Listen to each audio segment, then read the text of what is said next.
রাজনীতিতে একটা কথা খুব জনপ্রিয়, ভোটের আগে নেতা মানুষের কাছে যায়, ভোটের পরে মানুষ নেতার কাছে যায়। কিন্তু পশ্চিমবঙ্গে এখন ছবিটা বদলানোর চেষ্টা করছে শুভেন্দু অধিকারীর সরকার। সরকারি অফিসে ফাইলের পিছনে ছোটা, এক টেবিল থেকে আরেক টেবিলে ঘোরা, সইয়ের জন্য দিনের পর দিন অপেক্ষা করা, এই পুরনো আমলাতান্ত্রিক ছবির বদলে এবার শুরু হচ্ছে জনকল্যাণ শিবির। সরকারের দাবি, সাধারণ মানুষকে আর দপ্তরের চক্কর কাটতে হবে না, বরং সরকারই মানুষের কাছে পৌঁছে যাবে।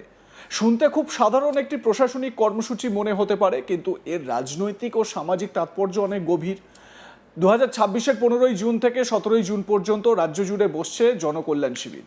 এক ছাতার নিচে 55টিরও বেশি সরকারি প্রকল্পের সুবিধা পাওয়ার সুযোগ। কৃষক, ছাত্রছাত্রী, মহিলা, প্রবীণ নাগরিক, শ্রমিক, বেকার, যুবক, প্রায় প্রত্যেক শ্রেণীর মানুষের জন্য কিছু না কিছু রয়েছে। প্রশ্ন হলো, কেন হঠাৎ এই উদ্যোগ? এর উত্তর খুঁজতে গেলে বাংলার প্রশাসনিক বাস্তবতার দিকে তাকাতে হবে। দীর্ঘদিন ধরেই সাধারণ মানুষের অভিযোগ, সরকারি প্রকল্প আছে কিন্তু সুবিধা পেতে গেলে হয়রানি আছে। আবেদন জমা দিতে গেলে আলাদা অফিস, অনুমোদনের জন্য অন্য অফিস, নথি যাচাইয়ের জন্য আরও এক অফিস। অনেক সময় মানুষ প্রকল্পের নাম শুনেছেন কিন্তু কিভাবে আবেদন করতে হয় তা জানেন না। এই শূন্যস্থানটাই ভরাট করতে চাইছে জনকল্যাণ শিবির।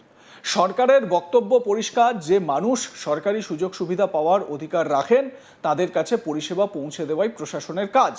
কিন্তু এই উদ্যোগকে শুধু প্রশাসনিক পরিষেবা হিসেবে দেখলে ভুল হবে। এটি একই সঙ্গে একটি রাজনৈতিক বার্তাও।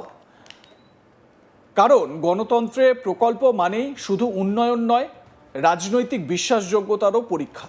যে সরকার যত বেশি মানুষের হাতে সরাসরি সুবিধা পৌঁছে দিতে পারে তার প্রতি মানুষের আস্থা তত বাড়ে। আর সেই কারণেই আজকের দিনে প্রকল্পই রাজনীতির সবচেয়ে বড় অস্ত্র। বাংলার রাজনৈতিক ইতিহাস দেখলে দেখা যাবে, রাস্তা, সেতু, হাসপাতাল বা বড় শিল্প প্রকল্পের চেয়ে অনেক বেশি প্রভাব ফেলেছে সরাসরি জনকল্যাণমূলক প্রকল্প। যেমন ক্যাশ বাড়ির মহিলাদের হাতে চলে যাওয়া। কারণ রাস্তা মানুষ ব্যবহার করে কিন্তু প্রকল্পের টাকা বা সুবিধা মানুষ অনুভব করে।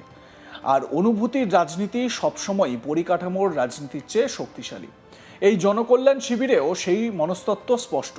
কৃষকদের জন্য রয়েছে পিএম কিষাণ ক্রেডিট কার্ড, ছাত্রছাত্রীদের জন্য রয়েছে student credit card, Medhashree, Shikshashree, মহিলাদের জন্য কন্যাশ্রী, সুকন্যা সমৃদ্ধি, গরিব পরিবারের জন্য বা গরিব পরিবারের চিকিৎসার জন্য আয়ুষ্মান ভারত, প্রবীণদের জন্য অটল পেনশন যোজনা, কর্মসংস্থানের জন্য মুদ্রা loan, PM e-GP, PM internship scheme. অর্থাৎ জন্ম থেকে শিক্ষা, শিক্ষা থেকে চাকরি, চাকরি থেকে ব্যবসা, ব্যবসা থেকে পেনশন। একজন মানুষের জীবনচক্রের প্রায় প্রতিটি ধাপকে ছুঁয়ে ফেলার চেষ্টা এই জনকল্যাণ শিবির। এটাই আধুনিক কল্যাণ রাষ্ট্রের মডেল। আর সেই মডেলকে রাজনৈতিক ভাষায় বলা যায় সরকারকে দৃশ্যমান করে তোলা। অনেক সময় সাধারণ মানুষ জানতেই পারেন না কোন প্রকল্পে তিনি যোগ্য। সরকারি ওয়েবসাইট আছে, বিজ্ঞাপন আছে, কিন্তু গ্রামের মানুষ বা প্রথম প্রজন্মের শিক্ষিত যুবকদের কাছে সেই তথ্য পৌঁছয় না। ফলে প্রকল্প কাগজে থাকে, বাস্তবে নয়। জনকল্যাণ শিবির সেই দূরত্ব কমানোর চেষ্টা করছে। তবে এখানেই একটি গুরুত্বপূর্ণ প্রশ্ন রয়েছে, শুধু শিবির করলেই কি সমস্যার সমাধান হবে? উত্তর হলো না। কারণ প্রকৃত পরীক্ষা হবে আবেদন গ্রহণের পরে। যদি আবেদন নেওয়া হয় কিন্তু মাসের পর মাস অনুমোদন না আসে, তাহলে এই শিবিরও আরেকটি সরকারি অনুষ্ঠান হয়ে যাবে। আবার যদি দ্রুত পরিষেবা মেলে, তাহলে এটি প্রশাসনিক সংস্কারের একটি কার্যকর উদাহরণ হয়ে উঠতে পারে। বাংলার মানুষ বহুদিন ধরে সরকারি দপ্তরের লাল ফিতের ফাঁস দেখেছেন। কখনো জমির রেকর্ড সংশোধন করতে বছরের পর বছর কেটে গেছে, কখনো একটি সার্টিফিকেটের জন্য অসংখ্যবার অফিসে যেতে হয়েছে, কখনো ছোট ব্যবসার ঋণের আবেদন ফাইলে আটকে থেকেছে। এই বাস্তবতায় জনকল্যাণ শিবির একটি পরীক্ষামূলক যুদ্ধ। একদিকে মানুষের প্রত্যাশা, অন্যদিকে প্রশাসনের সক্ষমতা। এই দুইয়ের সংঘর্ষেই প্রকল্পের ভবিষ্যৎ নির্ধারিত হবে। বিশেষ করে জমি সংক্রান্ত পরিষেবাকে এই শিবিরে অন্তর্ভুক্ত করা অত্যন্ত গুরুত্বপূর্ণ। কারণ বাংলার গ্রামাঞ্চলে জমি নিয়ে সমস্যার শেষ নেই। মিউটেশন, রেকর্ড সংশোধন, পাট্টা, এইসব বিষয় নিয়ে হাজার হাজার মামলা বছরের পর বছর ঝুলে থাকে। যদি সত্যিই শিবিরে এই পরিষেবাগুলি কার্যকরভাবে দেওয়া যায়, তাহলে সাধারণ মানুষের উপকার হবে। একইভাবে শ্রমিকদের জন্য ই শ্রম, বিএমএসএসওয়াই বা পরিযায়ী শ্রমিক প্রকল্পের অন্তর্ভুক্তিও তাৎপর্যপূর্ণ। কোভিডের পরে ভারত বুঝেছে দেশের অর্থনীতির অন্যতম স্তম্ভ হলো পরিযায়ী শ্রমিক, কিন্তু বাস্তবে তারাই সবচেয়ে বেশি প্রশাসনিক সুবিধা থেকে বঞ্চিত। এ বিষয়ে আমার সহকর্মী সুজয় ঘোষ তার প্রতিবেদনে কি বলছেন, আসুন শুনে নেওয়া যাক।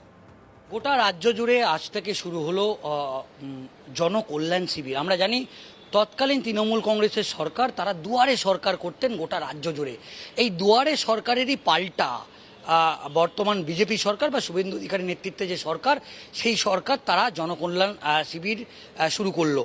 আজ থেকে 15ই জুন আজ থেকে এই জনকল্যাণ শিবির শুরু হলো এবং চলবে প্রায় 17ই জুন পর্যন্ত। এবং গোটা রাজ্য জুড়ে একদিকে ব্লকের ক্ষেত্রে বিডিও অফিসগুলো এবং পৌরসভায়, কলকাতার ক্ষেত্রে যে বড় অফিসগুলো, সেই বড় অফিসগুলোতে এই ক্যাম্প হবে।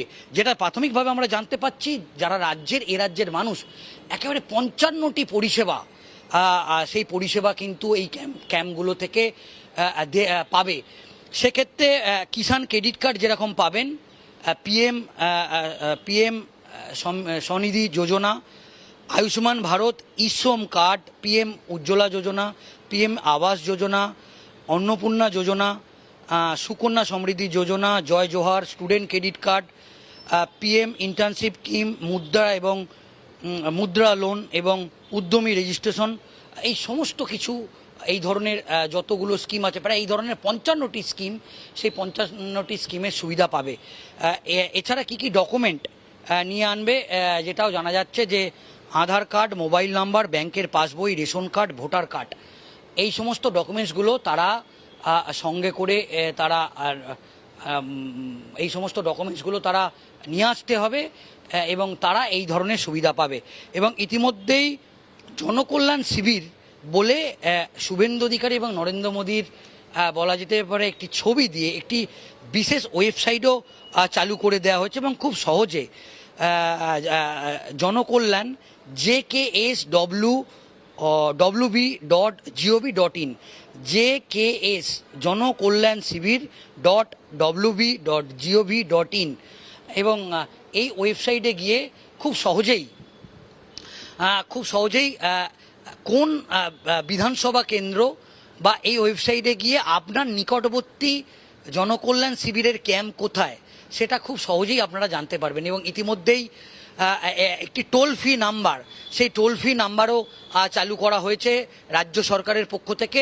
সহজে সেই টোল ফ্রি নাম্বারে ফোন করে আপনার নিকটবর্তী জনকল্যাণ শিবির কোথায়, সেটাও আপনারা কিন্তু জানতে পারবেন। এবং শুভেন্দু অধিকারী সরকারে আসার পর একেবারে প্রথম এই সরকারের যে সামাজিক প্রকল্পগুলো, সেখানে অন্নপূর্ণা যোজনা থেকে শুরু করে সমস্ত প্রকল্পের সুবিধা এই জনকল্যাণ শিবিরের যে ক্যাম্প, সেই ক্যাম্পে পাবে।